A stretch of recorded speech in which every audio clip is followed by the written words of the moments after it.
Major developments in Israel. The Iranian foreign minister now warning of imminent preemptive action. 2, Joe Biden's there tomorrow. International geopolitical analyst Geoffrey Miller is back with us. Geoffrey, morning to you. Good morning, Mike. Does that Biden visit stall the ground invasion for now, do you reckon?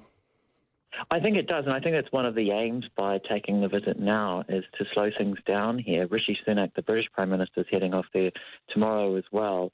And I think there are real concerns that this war is going to spiral out of control here.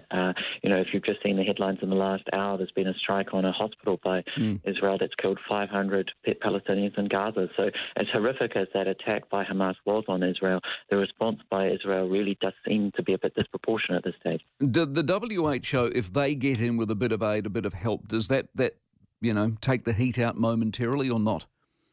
Well, I think that was Biden's plan originally, was to try and get some humanitarian supplies into Gaza and to try and take the heat out of this, as it were.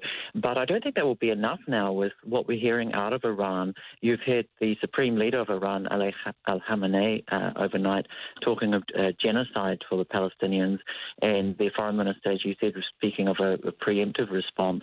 I think the real risk here is that you end up with a two-front war with Israel fighting Hezbollah in the north. And remember, they fought a 34-day, very bloody war back in 2006 with Hezbollah in Lebanon, and there was no conclusive result. Certainly Israel wasn't the winner of that war. And in terms of the geopolitics and all of that, the UN suggesting this morning the forcible transfer of civilians is against the rules of law. Does the headline noise start to turn against Israel, and would they be worried about that?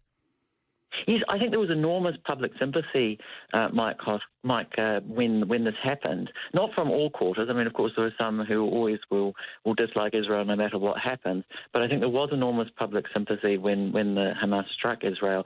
But I think Israel's really squandered a lot of that with their response. And just what seems to be indiscriminate killing of civilians in Gaza now is just really, really turning the public opinion heavily against it, particularly on the Arab street. Arab news channels are now wall-to-wall, and there's a huge amount of sympathy for the Palestinian cause right now in the Arab world and the Muslim world in general. Janet Yellen, I read the other day, said they've got money to fund Israel and Ukraine. What do you reckon that means? What are the Americans trying to do here?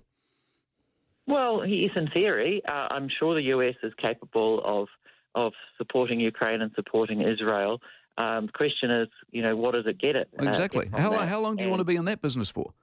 Exactly. And, we could end up with a nightmare scenario where this expands to a wider regional war, perhaps even further than that. I mean, there are so many actors involved in the Middle East. You've got to always remember that. It's not just Israel and Hamas. Iran is, of course, the closest one, but, they've got the whole Arab world now really behind the Palestinian cause, certainly on the street.